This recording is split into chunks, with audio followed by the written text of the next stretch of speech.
Bom, boa noite a todos. É uma satisfação sempre vir aqui ao Centro Dom Bosco, uma vez por mês, para ministrar uma aulinha sobre temas diversos.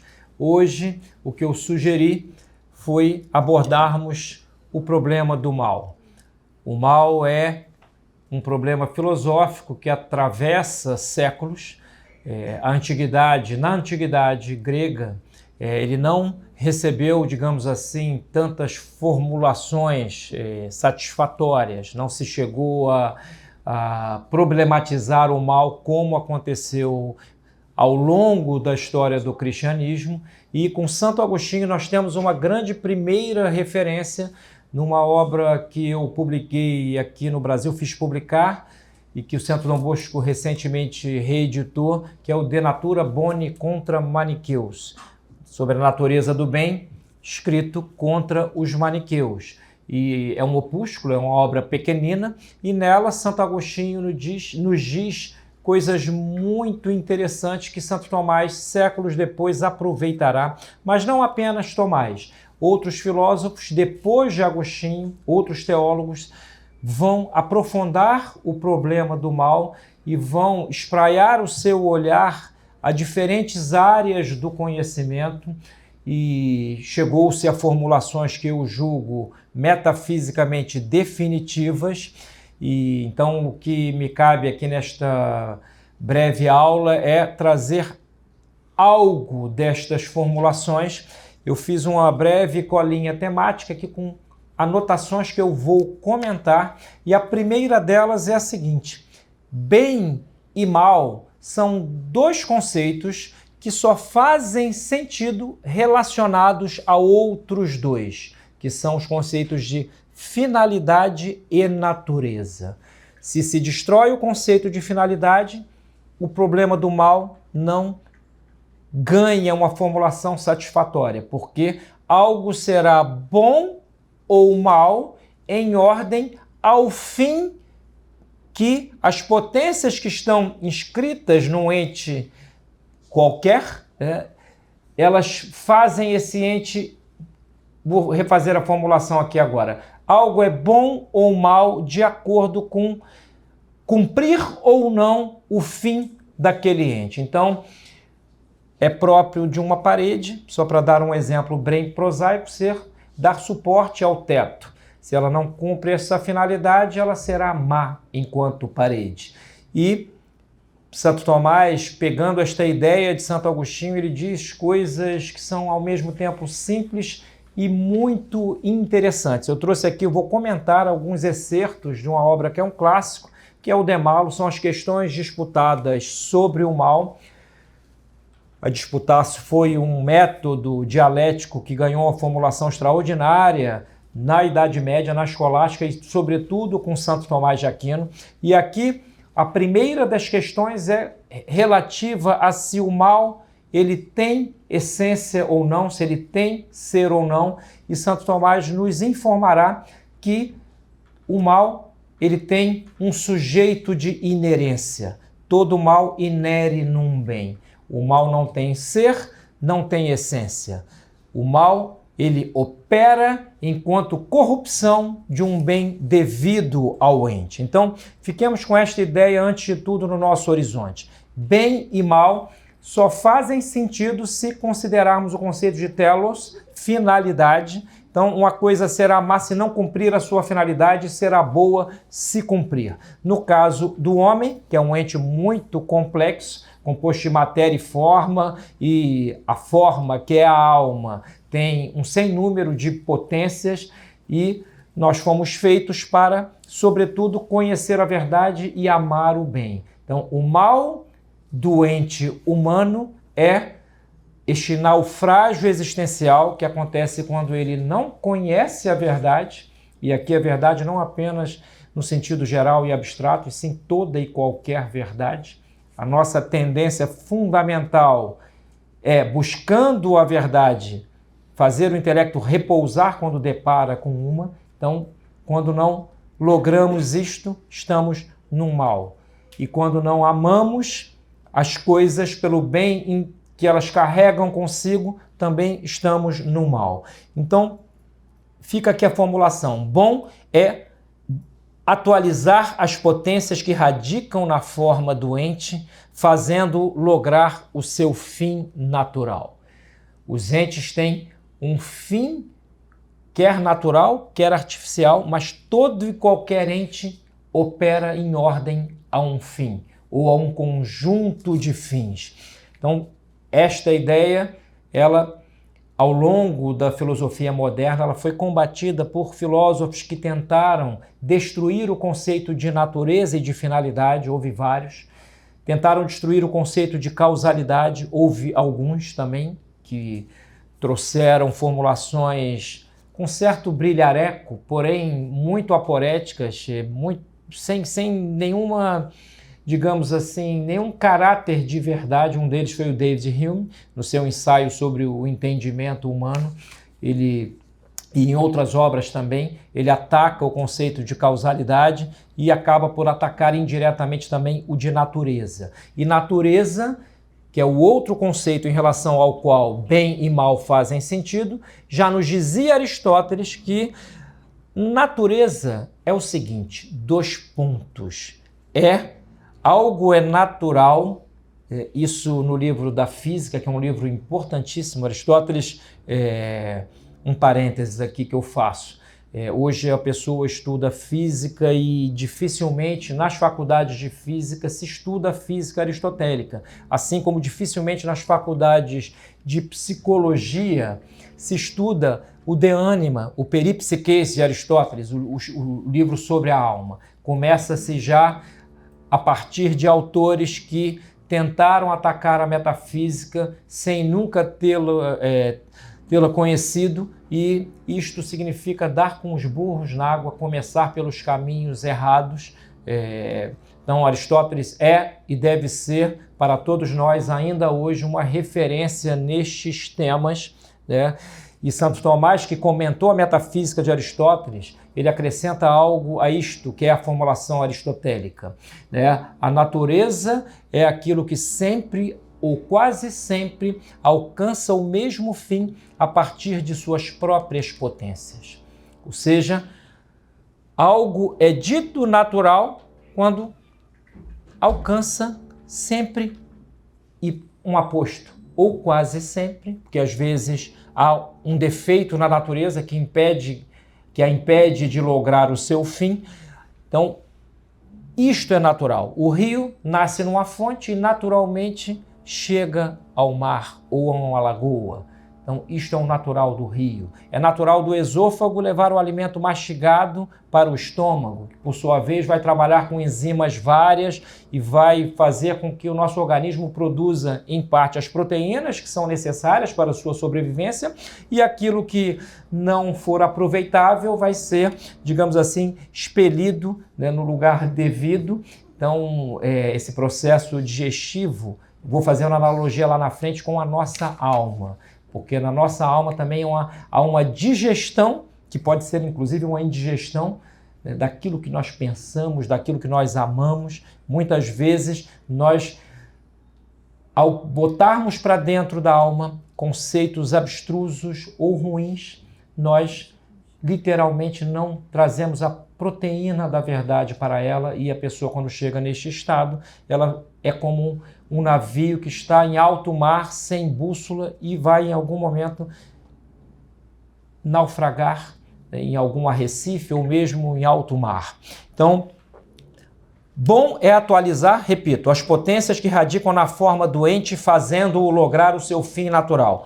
Mal é não atualizar essas potências e malograr ontologicamente. Então, por exemplo, no caso espiritual, o mal é o pecado. Todo e qualquer pecado é contra a natureza, a nossa natureza intelectivo-volitiva, ou seja, de entes inteligentes e dotados de vontade. Então, o pecado é um malogro existencial. E nós vamos ver aqui que o mal vai ser, em qualquer tipo de ente, essa espécie de malogro. Eu pus aqui entre aspas, uma coisa que eu anotei quando vim a caminho para cá: o mal é a vitória ou prevalência da corrupção sobre a natureza. Ou seja, toda vez que o mal, que é a privação do bem devido, num ente, ele opera, ele corrompe a natureza. Não é mal para esta garrafa de água não enxergar, porque ela não possui potências visíveis. Então, prestemos bem atenção. O mal não é uma simples ausência de ser. Ele, no caso de todos os entes, é a privação do bem devido. Eu permito-me citar aqui um dos nossos maiores escritores, um dos nossos maiores filósofos, tão pouco lidos, que foi o padre Leonel Franca. Ele tem um livro que é um conjunto de conferências que se chama, esse conjunto ganhou o título de A Prova da Existência de Deus, e depois de ele falar da prova da existência de Deus pela contingência, pelo argumento da contingência, e depois de ele falar do argumento da finalidade, ele fala das desordens. E diz aqui o padre Leonel Franca, saboreiem, porque isto aqui é ouro em pó.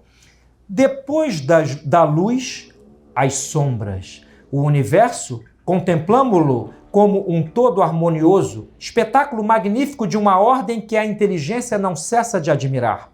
Extasiada, desde que sobre a natureza se abriram olhos humanos. Poetas, sábios e santos, com as suas almas diversamente afinadas, ecoam na sua música interior alguma das suas harmonias inesgotáveis. Beleza de formas, equilíbrio de proporções, complexidade de estruturas, regularidade de fenômenos.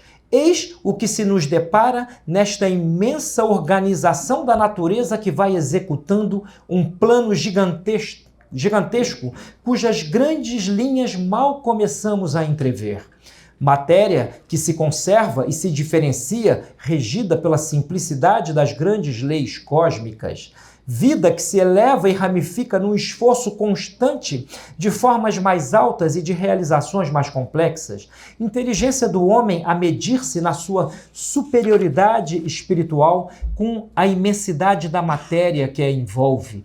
A dominá-la com as vitórias de sua arte, a pô-la cada vez mais dócil a serviço de uma civilização ideal que o atrai e em que se transformam em realidade histórica os sonhos de grandeza, de paz, de heroísmo, de verdade, de beleza e de bem que desabrocham como aspirações incoercíveis, eternamente a renascerem das profundidades de sua natureza. Impossível subtrair-se a esta impressão de grandeza e de ordem, num mundo que, na realidade, mais e mais nos aparece feito com medida, número e peso, como diz a Sagrada Escritura, o livro da sabedoria. Daí a conclusão de uma inteligência primeira, razão suprema da inteligibilidade desta ordem. Não há mais que um passo. Deu-o o gênero humano na espontaneidade natural dos seus processos demonstrativos. Confirmou-o a reflexão meditativa dos grandes pensadores no exame esmiuçador de suas análises e na severidade das suas exigências críticas. Luzes, incontestavelmente. Mas não haveria também sombras? Ao lado da beleza, não nos oferece também este mundo? O mundo aqui não é o planeta Terra, é o conjunto das coisas criadas. Só um parêntese. Tá? Um espetáculo desolador da fealdade? Ao lado do bem, o mal, da ordem, a desordem. Fácil bosquejar em grandes linhas o quadro das harmonias cósmicas, mas não se poderia com igual facilidade carregar as tintas das suas desarmonias? Quem não se lembra de haver lido na pena de algum pessimista hipocondríaco, de um Schopenhauer, de um Hartmann, uma dessas telas sombrias que nos fazem arrepiar os cabelos e estremecer até a medula dos ossos ante a visão de uma natureza que não parece senão trabalhar para o mal e comprazer-se na desgraça, na destruição e na morte? E o padre Leonel Franca ele vai mostrando que em cada ordem deste imenso cosmos há males que, embora o sejam efetivamente, ordenam-se a bens superiores para uma harmonia geral, e neste espetáculo da natureza criada por Deus, a natureza para o cristão é arte divina, ela não é autocausada, ela não nasceu de si mesma, ela tem um autor, e este autor é aquele a quem normalmente nós chamamos Deus, e a natureza. É óbvio que alguém poderia aqui fazer várias objeções, mas isso já está sobejamente demonstrado, que é impossível que o conjunto de entes que perfazem o universo tenha dado a si mesmo o ser. Nenhum ente pode dar a si mesmo o ser. E o próprio ser subsistente, que é Deus, ele é o incausado. Não houve uma causa anterior a Deus mesmo, em si mesmo, e nem ao conjunto dos entes naturais. Então, o padre Leonel Franca nos demonstra aqui de maneira linda, não vou ler o texto, é grande, mas ele demonstra que o mal barato das desordens, né, no meio desta ordem, ele cumpre uma função. Ele cumpre uma função, e esta função é, digamos assim, ajudar o conjunto das coisas que há a permanecer, melhor dizendo, no ser. Então, Deus é não apenas o criador desta ordem, como é o mantenedor desta ordem. E se pensarmos na natureza, o próprio Leonel Franca faz a menção a tubarões que, por exemplo, comem sardinhas, ali talvez perto do que é a ilha de Madagascar. É ruim para as sardinhas, é óbvio, porém é bom para o ecossistema, porque se aquelas sardinhas se multiplicassem em número, digamos assim, exorbitante, elas comeriam as algas que estão ali nos rios e nos mangues daquela praia, próximos àquela praia, e aquilo acarretaria uma espécie de desordem, hoje diria alguém ecológica, mas é muito mais do que isso, uma desordem naquele específico ecossistema, ou seja, naquilo que opera com perdas e ganhos, mas opera mesmo com as perdas otimamente. Então, o mal, aqui no plano físico, no plano dos entes que perfazem o universo, ele sempre cumprirá esse papel de ser um instrumento de bens maiores. Então, frequentem o padre Leonel Franca, realmente farão bem às suas próprias inteligências, que, a par de ser um grande pensador, ele é um prosador daqueles de mão cheia, é um dos grandes prosadores nossos da primeira metade do século XX. Está aí o professor Sérgio Pachá, que eu acho que não me deixa mentir nisto. É um homem que traduziu a Ratio Studiorum, comentou-a, assim, um homem de muitos talentos, e hoje, olhando para a PUC do Rio de Janeiro, penso que o padre Leonel Franca, ele deve estremecer na sua tumba ao ver em que a PUC se transformou, porque a PUC não só não faz quase nenhuma menção ao seu fundador, que foi um homem brilhante, um brilhante estudioso do Colégio Anchieta, depois um homem que estudou várias ciências. O padre Leonel Franca, ele era um polímata, ele tinha essa vocação para realizar-se intelectualmente em diferentes frentes, e realmente quando olhamos para a PUC atual, né, nós concluímos com tristeza que ela não faz jus ao seu fundador, a PUC do Rio. Então, frequenta esse livro aqui, é um livro...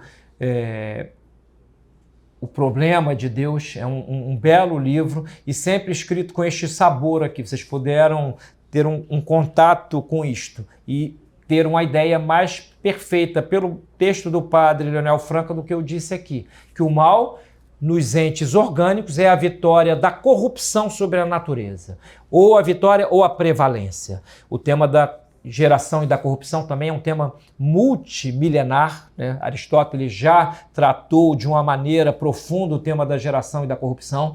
Santo Tomás o comentou, como comentou outras obras também de Aristóteles. Então, toda esta imensa natureza, nela nós vemos o espetáculo da geração, do desenvolvimento e da corrupção, né? Nos entes orgânicos, mas em tudo o mais. Há uma espécie, como eu disse, de mal barato. E aqui vale fazer a seguinte observação. Uma coisa, eu disse lá no início, que bem e mal são conceitos que só fazem sentido se relacionados a outros dois conceitos, que são o de finalidade e natureza, mas sobretudo o de finalidade. E aqui a imagem que me vem à mente para fazermos uma analogia é a de um charuto. Pensemos, o charuto, eu sou um apreciador de charutos, gosto de fumar um charuto. Charuto é uma realidade que, digamos assim, foi feita para corromper-se. Nós acendemos o charuto. O bem do charuto é queimar, e queimando, deixar de ser charuto. Então, pensemos bem, o mal de um charuto seria não acender e não queimar e não cumprir o fim a que ele foi projetado. Então, o mal, ele é mais contrário ao conceito de finalidade do que ao de mera corrupção.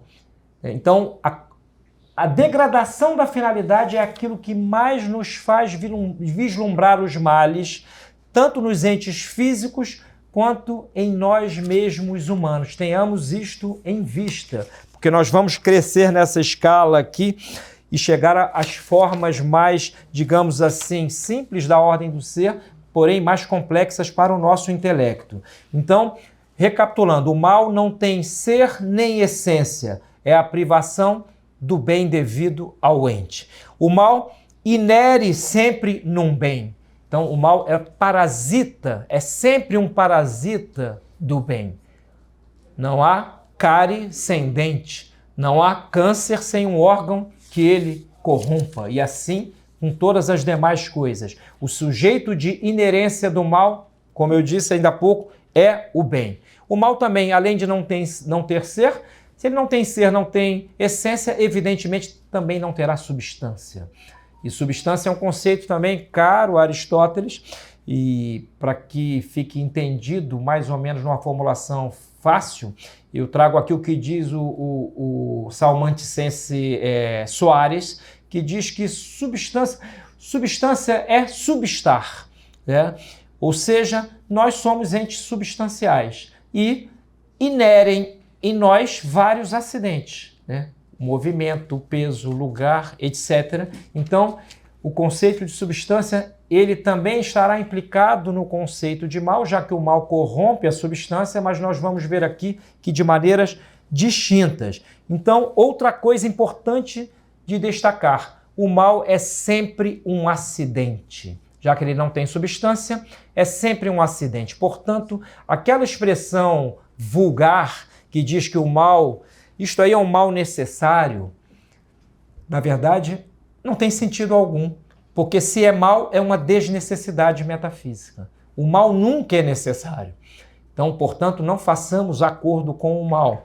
Nenhum tipo de acordo, seja no plano político, seja no plano espiritual, etc. O mal, nós não necessitamos dele para sermos o que somos naquilo que nós podemos ser de maneira mais excelente. Então, o mal é sempre um acidente.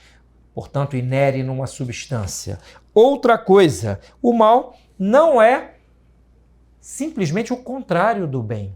O próprio Santo Tomás, no De Malo, a certa altura do De Malo, ele nos diz que as trevas não são o contrário da luz, são a privação da luz. As trevas não estão para a luz como o seu contrário. As trevas são a privação de luz. Se alguém no lugar trevoso acende uma lamparina, pode ser uma velazinha, fazem-se as sombras. A luz enxerga tanto as sombras como as trevas. As trevas não enxergam a si mesmas e não enxergam nada.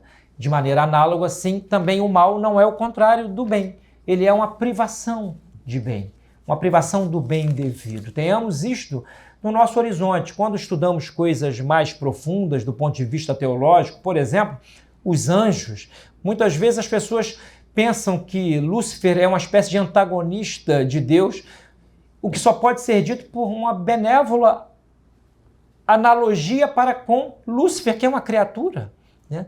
Deus não tem contrários, Deus é o absoluto, Deus é o próprio ser subsistente.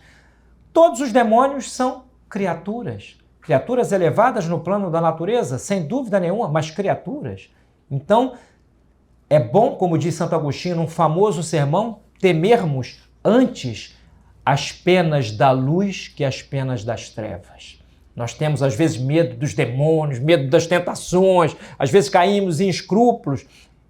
Antes temamos a Deus. O temor Dei é o princípio da vida espiritual, que é um caminho do temor ao amor. Nós primeiro começamos por temer aquele que é o sumamente temível, para depois, consertando a nossa vida, virmos a amá-lo efetivamente. Nós vamos nobilitando, tornando nobres os motivos das nossas escolhas, e quando Deus entra efetivamente nas equações humanas, deixa de ser um conceito abstrato. Muita gente tem, às vezes, até uma vida relativamente piedosa, mas Deus está ali no credo, está ali no terço, está ali, né, nas práticas piedosas as mais diversas, mas às vezes não está na verdadeira prática cotidiana. Quando a pessoa pensa, não vou fazer isso porque eu não quero desagradar a Deus, e quando faz, sofre, sobretudo porque desagradou, mais do que qualquer outra coisa. Então, tenhamos isso no horizonte. O mal não é o contrário do bem, é só a privação de um bem devido. E na escala espiritual, é bom que exercitemos muito o temor de Deus. Nós vivemos em sociedades pós-cristãs, digamos assim, ninguém duvide disto, em que as pessoas não são tementes a Deus. Então fazem o que lhes parece uma coisa maravilhosa, mas Deus, e com o contributo, digamos assim, nefasto de algumas autoridades espirituais, Deus passa a ser um conceito abstrato. E as religiões são como que equiparadas na voz dos próprios pastores, o que é uma tragédia. Então, se hoje as mães jogam os filhos pela janela, não é a troco de nada. Se nós chegamos a esse estado de barbárie horroroso, não é a troco de nada. É porque Deus virou grande fora da lei. No plano civil, é o laicismo de Estado. Deus não só ele é o fora da lei, como ele é malquisto para a lei. Então, outra coisa, que é uma formulação que eu anotei aqui que vale comentar. A bondade ou maldade, que é outro conceito de ordem, né? Eu falei aqui que bem e mal dizem respeito a dois conceitos, sobretudo, natureza e finalidade, mas também ao conceito de ordem. Santo Agostinho, por exemplo, quando fala da ordem, da paz, ele tem uma formulação muito famosa, né? Pax tranquillitas ordinis. A paz é a tranquilidade na ordem. Não é isso, professor Sérgio? Não sei se... sem ordem não há paz. Sem ordem há bagunça, confusão mental, moral, física, etc. Então, a bondade ou maldade de algo indica-se por sua ordenação ou não aos fins a que tendem as suas potências. Então, o conceito de potência e ato vai estar implicado também no conceito de bem e de mal, né? Potência, dinamis, é possibilidade de ser ou possibilidade de operar. Energia, ato, é ser ou operar. Entre a potência e o ato, há o hábito. Hábitos, que segundo Santo Tomás é, digamos assim, no homem, ou virtude, se for um hábito congruente com os fins a que tende a nossa natureza intelectivo-volitiva, ou será hábito vicioso, será um vício, se contrariar esses mesmos fins. Por exemplo, mentir é algo dito contra a natureza da mente. A própria natureza da mente, diz Santo Agostinho no livro De Mendatio, ela é expandir-se e repousar quando depara com a verdade. Então, todo mentiroso não é espontâneo. A nossa espontaneidade é essa natural da inteligência. É essa inquirição das coisas em busca de verdade e o repouso efetivo quando realmente essa busca, ela se dá, quando a pessoa se dá por satisfeita nesta busca. O mentiroso sempre impertiga a alma de alguma maneira. O mentiroso não é espontâneo. Então, o bom diretor espiritual, ele sempre vê certos sinais sensíveis que o mentiroso deixa transparecer sem querer, já que o mentiroso quer sempre parecer veraz. E muitas vezes, de falsas em falsas veracidades, chega-se a mentir com a verdade, mudando o DNA da verdade. É possível, sim, mentir com a verdade. No outro livro de Santo Agostinho, que é o Contra Mendacium, ele diz isto: na hierarquia das mentiras, a pior é a espiritual, e nesta, geralmente, o que acontece é a pessoa contar mentiras apresentando parcelas de verdade. Isso é um mal. Isso é um mal. Quando a serpente, né, na tentação edênica, né, diz para Eva que se comerdes do fruto proibido sereis como deuses pelo conhecimento e não morrereis, o não morrereis diz uma parcela da verdade. porque o demônio sabe que a nossa alma é imortal. Né? Então, muitas vezes é possível dizer uma parcela da verdade e mentir com esta parcela. Né? A verdade foi feita para que nós, percebendo-a, saibamos dizê-la por inteiro em cada ocasião das nossas vidas. Então, o conceito de ordem é outro conceito fidagalmente implicado na ideia de bem e de mal. Outra coisa que eu anotei aqui, que é referida, digamos assim, às áreas do conhecimento. A metafísica, que é a ciência do ser ou do ente enquanto ente, é a ciência de grau máximo de abstração da matéria, ela desmodaliza os entes para abordar não uma perspectiva só do ente como a física, que aborda o ente na perspectiva do movimento, como as matemáticas, quaisquer que sejam, que abordam o ente na perspectiva das relações. A metafísica, ela aborda o ente enquanto ente. E, em termos metafísicos, o mal é não ser. Mal é não ser. Então, num certo sentido, já houve quem dissesse, como alguns tomistas da terceira, da escolástica tardia, né, como o Ferrariense e outros, né, que disseram coisas muito interessantes. Por exemplo, o inferno, por pior que seja, e é o pior que pode haver, ainda é menos ruim do que o não ser absoluto. E aí há vários argumentos teológicos para isto. Um deles é que, mesmo sendo justa a pena, Deus não faz com que os réprobos sofram ininterruptamente. Eles têm certos interstícios, não de paz, mas de dor menor. Então, pior ainda é não ser. Ser é uma maravilha. O ser, Deus pode fazer com que um ente deixe de ser, mas não pode fazer com que deixe de ter sido, o que é diferente. O nosso passado é irrevogável. O que foi posto na ordem do ser nunca sairá. Está posto de uma vez para sempre.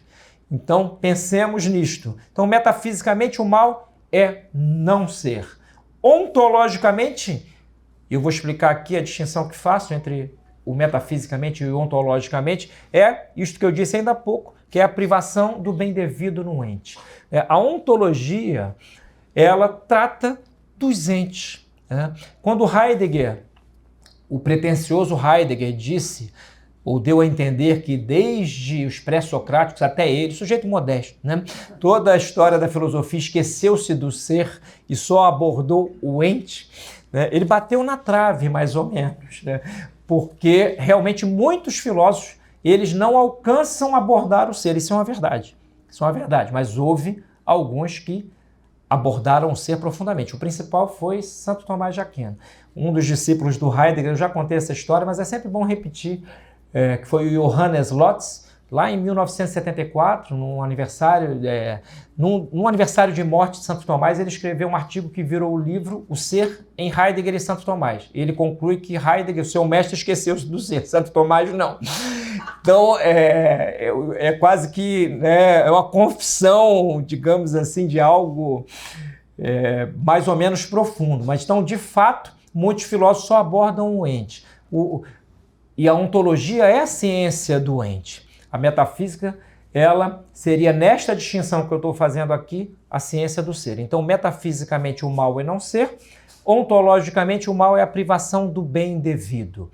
E o nosso bem e o bem de qualquer ente, qual seria? O bem de qualquer ente, desde cada um de nós aqui que está vivo, portanto, está com a sua alma no pleno gozo do seu ato de ser, até os entes inanimados, todo e qualquer ente, o seu bem é perdurar no ser com a sua forma atual. O bem de uma pedra é continuar a ser pedra.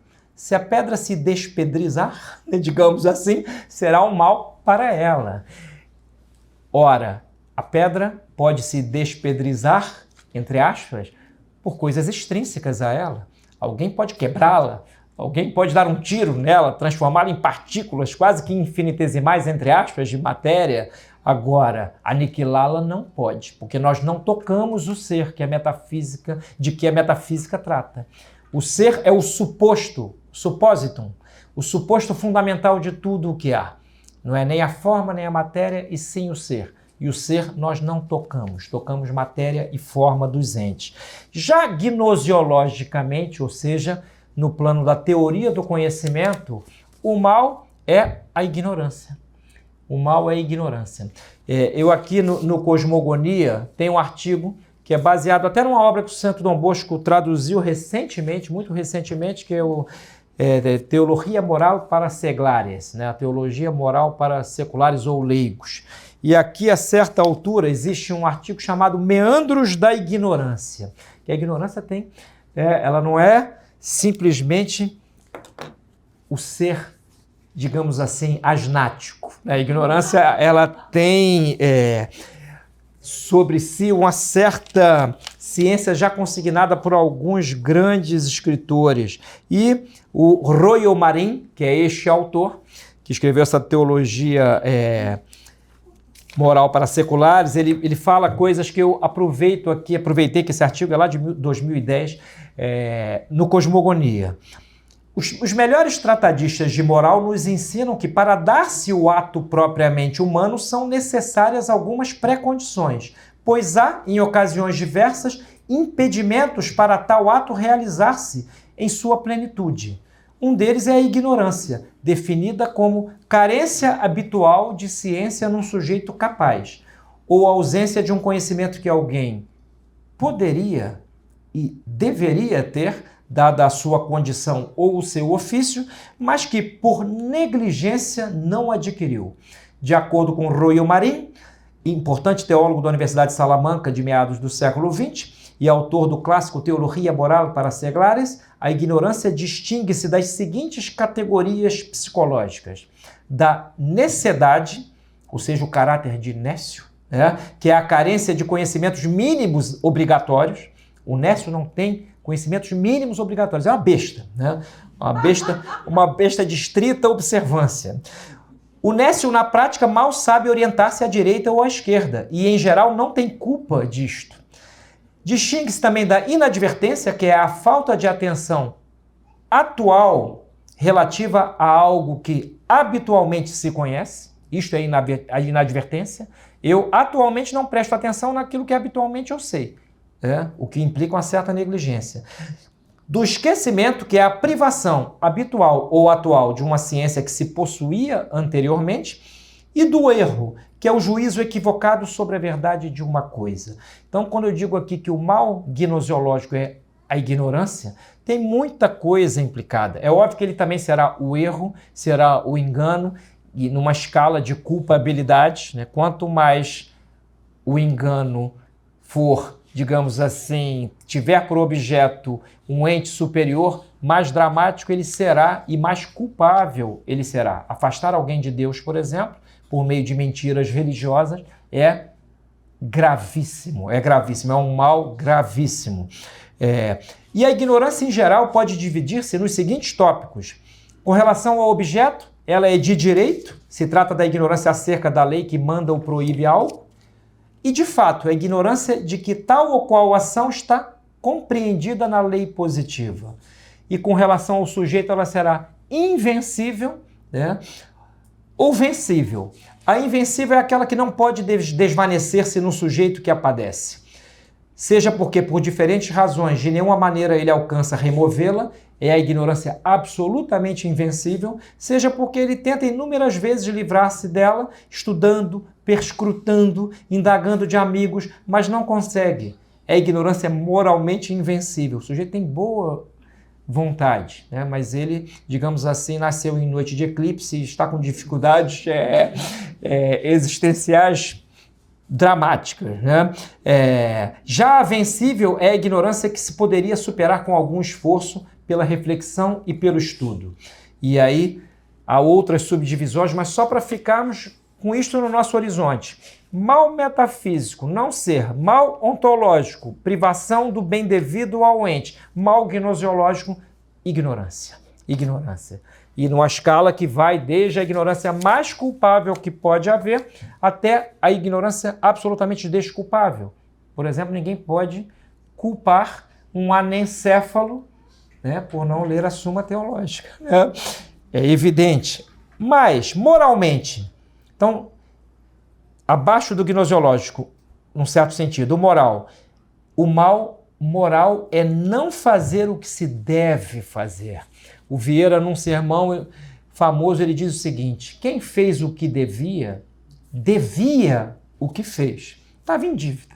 Então, não fez mais do que a sua estrita obrigação. Ora, a vida moral é este dificultoso abrir os olhos em relação àquilo que se deve fazer e de acordo com o que se pode fazer. O Centro Dom Bosco também editou aqui, está indo para o fim, a magnífica, a estupenda, a monumental, tanto em tamanho como em profundidade, Teologia Moral de Santo Afonso de Ligório, que é o doutor da moral católica. Então, há várias regras dos atos morais, né? Então, há a consciência, há a lei, há vários tipos de consciência. Existe a consciência duvidosa, a consciência provável, a minimamente provável, a probabilíssima, e por aí vamos. Então, a vida moral é como um tecido, um bordado riquíssimo, cheio de cores e detalhes, e quanto mais nós vamos percebendo esses detalhes, mais vamos crescendo na percepção de nós mesmos e na percepção da realidade que nos circunda. Já espiritualmente, o mal é mais dramático do que no plano moral. É o pecado, né? O pecado, e aqui pensemos no pecado, evidentemente no plano moral, mas naquilo que ele tem de desordem com relação ao Criador. Aqui no De Malo, nas questões disputadas sobre o mal, Santo Tomás, do meio para o fim, ele trata dos 7 pecados capitais e também do pecado da soberba, é onde ele trata disto mais profundamente. Ele tratou em quase todas as obras dos pecados capitais, em algum trecho, direto ou indiretamente, mas aqui ele realmente mostra de maneira esplêndida quais são as filhas de cada pecado capital e como que o pecado capital capte, ele é a cabeça de outros pecados, ele nunca anda desacompanhado, ele sempre tem comparsas, comparsas mais ou menos, digamos assim, defraudadores da nossa humana condição.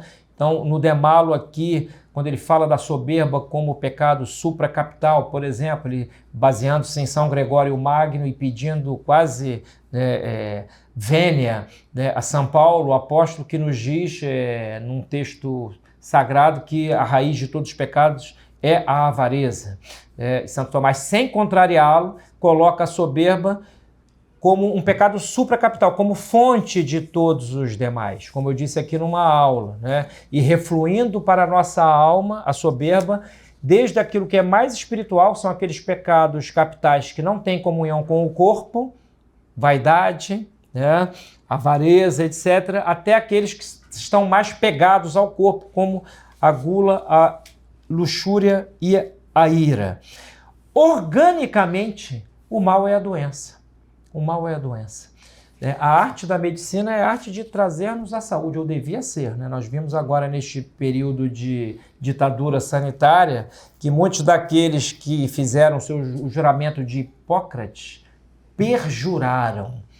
Perjuraram. Existe um princípio médico que é o seguinte: a clínica, ela, na emergência, tem a prevalência sobre tudo. Se o sujeito está ali, chega quase morrendo, né? O clínico que o atenderá, ele não está ali para consultar, ele não vai ficar à espera de que um acordo internacional, um organismo internacional defina um procedimento, ele precisa salvar aquela vida ali na hora.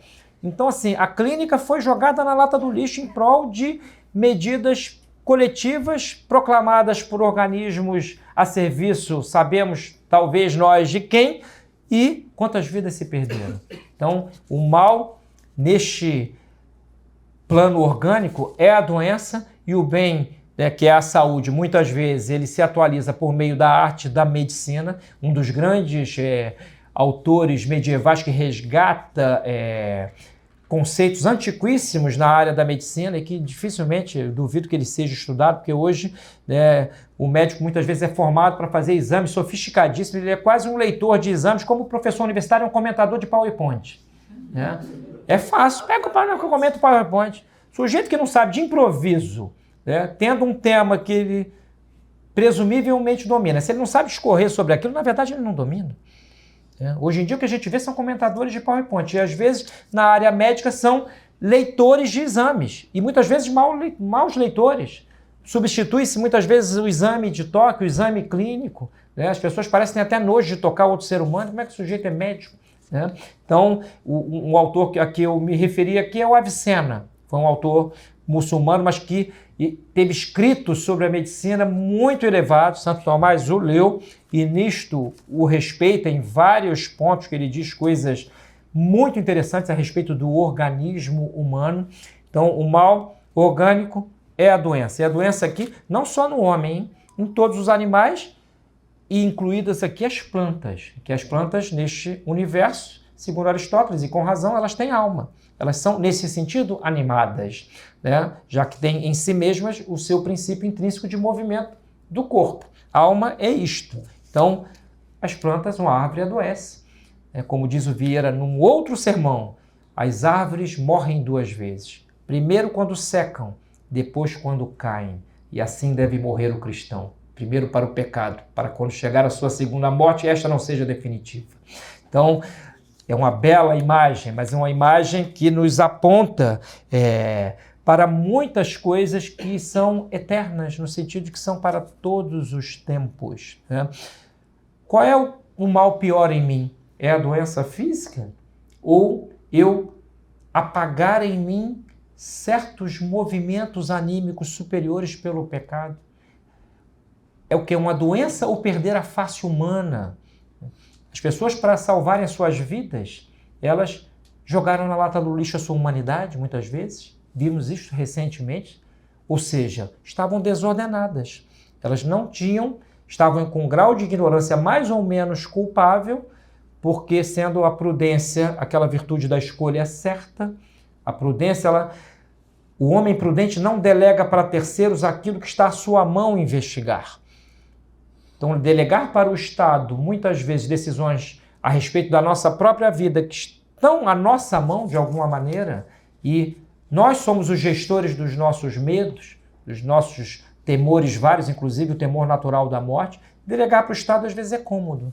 Então, certas certezas que nós vimos por aí nos últimos tempos, na verdade, não eram nada mais, nada menos do que a ignorância culpável transformada em lei, protegida por todas as supremas cortes europeias, nos Estados Unidos, aqui a nossa também, né, em que, digamos assim, os ministros que lá pontificam não podem ser ditos gênios da raça, né? Não há ali nenhum que se notabilize por um intelecto superior, pelo menos eu não conheço, né? Se os senhores conhecem, por favor, me apresentem. Quero crer, né? Eu peço a Deus para que as boas intenções pairem sobre essas inteligências mais ou menos apagadas, né? Mais ou menos apagadas, né? Ainda não é anticonstitucional falar isso, né? Quem sabe daqui a pouco será. Politicamente, o mal é o não atendimento do bem comum. E isto pode dar-se de diversas maneiras. Maus legisladores, como os nossos, né? Os nossos, né, não, também se notabilizam por serem criaturas que têm da lei o seu mais elevado conceito como regra da razão ordenada ao bem comum. Então, as más leis são mal político. As tiranias, as sangrentas tiranias são um mal político. As guerras, muitas vezes, são um mal político, embora algumas das vezes sejam aquele mal que é instrumento de um bem maior, que é trazer a paz. Muitas vezes, o que condicionou a guerra foi uma situação insustentável, né? O nosso Euclides da Cunha, que eu reputo também um dos maiores prosadores da nossa língua, não só aqui no Brasil, qualquer um que já escreveu em língua portuguesa, os Sertões são uma obra-prima. Ele refere-se, por exemplo, a Canudos como a taipa de Troia dos jagunços. É uma bela imagem. E os jagunços que estavam ali sob o comando do Antônio Conselheiro não eram estúpidos como muitos quiseram fazer crer, né? Muitas vezes a polis não suporta a simplicidade. O Antônio Conselheiro, com todos os problemas que ele pudesse ter, né, pintaram-no como uma espécie de demônio, e o massacre que se seguiu a isto, depois do nosso exército passar por algumas, digamos assim, pequenas vergonhas da sua história, que são derrotas para os jagunços naquele terreno ali de Canudos, né? Inclusive chamaram um general, que era um general com grandes feitos passados, e aí sim o exército conseguiu vencer os jagunços, mas a guerra às vezes ela se faz necessária, mas ela é sempre um mal. A guerra não é algo a ser querido em si. Então, recapitulando a escada de cima para baixo. Metafisicamente, o mal é não ser. Ontologicamente, o mal é privação do bem devido ao ente. Gnoseologicamente, o mal é ignorância. Moralmente, o mal é o pecado. Ou seja, não, moralmente o mal é não fazer o que se deve. Espiritualmente, o mal é o pecado. Organicamente, ele é a doença. Politicamente, ele é o malogro do bem comum. Então, isto que estamos a dizer aqui, o mal como relacionado ao conceito de finalidade e de natureza, teve adversários, muitos adversários recentes, até porque o conceito de natureza talvez seja o que mais é atacado na contemporaneidade. Porque quando se propõe, por exemplo, uma ideologia do gênero ou coisas que tais no plano político, na verdade é preciso para que tais proposições venham à luz que os seus propositores joguem na lata do lixo o conceito de natureza. Já que não há uma natureza, tudo pode ser concebido mentalmente. Então, não é fácil lidar com pessoas que, neste âmbito, têm uma atuação tão feroz e tão inimiga das pessoas de bem, e não há discussão possível com quem nega dados que são evidências, né? Evidências evidentíssimas, né? Como é que você vai discutir sobre a temperatura com quem nega a realidade do calor? O calor é uma evidência, assim como o frio, aquilo que nos atinge fisicamente é evidente neste plano, etc. Então, o tema do mal fica consignado aqui mais uma vez, ele é um tema perene para a filosofia, também é um tema perene para a teologia. Por exemplo, houve grandes comentadores da Sagrada Escritura, tanto desconhecidos como os autores das glosas medievais. Havia duas grandes glosas na Idade Média, na Sagrada Escritura. Uma delas era a glosa marginal, que eram pequenos comentários escritos à margem do texto sagrado, e outra era a glosa interlinear, ou seja, a glosa que era escrita nas entrelinhas, não havia muito papel, então o comentador tinha que economizar, escrevia às vezes ali à margem do texto. E alguns desses disseram coisas maravilhosas, comentando passagens da Sagrada Escritura relativas ao mal. Por exemplo, nós sabemos que, se lemos com atenção o livro de Jó, por exemplo, que existe uma esperança má. Nem toda esperança é boa. A esperança daquela pessoa que, fazendo algo errado, já conta de antemão com o perdão daquele a quem faz mal, é uma má esperança. Assim é com muitos de nós pecadores. Vamos pecando, mas eu vou me confessar amanhã, eu vou fazer uma merdinha aqui hoje. O texto da Sagrada Escritura diz algo assim, né? Spes illorum, que é abominatio. Spes illorum abominatio. A esperança desses ou deles é abominável, é uma abominação, melhor dizendo. Santo Agostinho, que também comentou a Sagrada Escritura, ele tem um sermão que diz que essa esperança, perversa, spes, é terrível. Então, este conceito de mal, ele é aplicável a todas as realidades, a tudo quanto tem ser e a todas as operações nesses entes que têm ser, ou seja, tudo que tem ser é ente, ab et esse, é tudo ser, ente é tudo que tem ser. Ora, as operações que são desordenadas nos entes, elas contribuem para o mal deles próprios.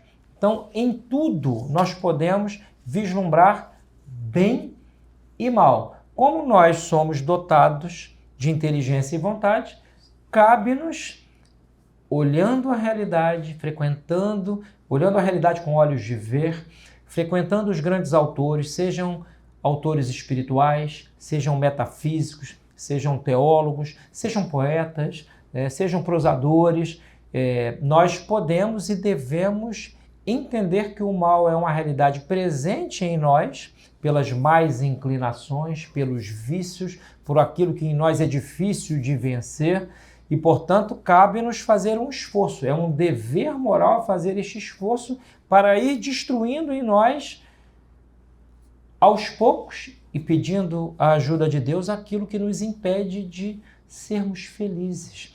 A felicidade, diz Santo Tomás na Suma Teológica, é um ato da inteligência. Ninguém pode ser feliz na desinteligência das coisas. É óbvio que não basta inteligir para ser feliz. O demônio é muito inteligente, uma inteligência intuitiva, e, no entanto, ele não tem algo que é ainda superior ao conhecer, que é o amar. Não basta conhecer, é necessário amar, né? Amar o próprio conhecimento, antes de tudo, mas amar as pessoas, amar a si mesmo. A pessoa tem o dever moral de amar-se, o amor próprio, nesse sentido de amor de si, diz Santo Tomás no mesmo Demalo, é o primeiro dos amores que deve ser cultivado, porque quem não se ama não amará ninguém, não amará a Deus. Então, esta percepção da hierarquia de coisas com que lidamos, ela é que vai fazer-nos perceber o bem que podemos realizar em nossa vida e os males que nos acossam cotidianamente. E aí, conforme nós vamos sendo derrotados por nós mesmos ao longo da nossa trajetória existencial, nós podemos ter essa condição de entes caídos e nos voltarmos a Deus e pedir, né, ao tribunal da sua misericórdia que Ele nos levante, que Ele nos levante. Esta é a vida católica, é a vida de quem percebe o mal presente na própria alma e busca os remédios nos sacramentos, na meditação de verdades que são verdades de sempre, e assim, aos poucos, a pessoa vai elevando-se, vai chegando a patamares contemplativos superiores e faz o caminho que os grandes estudiosos de teologia ascética e mística dizem que é o caminho que vai desde a via purgativa até a via unitiva, depois de se passar pela via iluminativa. Eu purgo em mim o que me atrapalha a ser o melhor que posso ser, e ao purgar enxergo melhor ainda aquilo que posso ser, e é aí que entra a via iluminativa. E, por fim, quando a alma vai se abrindo para esse influxo superior, aí sim é que Deus faz verdadeiras obras grandiosas em nossa vida. Ele quer a nossa colaboração na obra da nossa própria salvação. Tá bom, meus caros? Muito obrigado por mais um dia, que para mim é uma alegria vir ao Centro Dom Bosco, e até a próxima.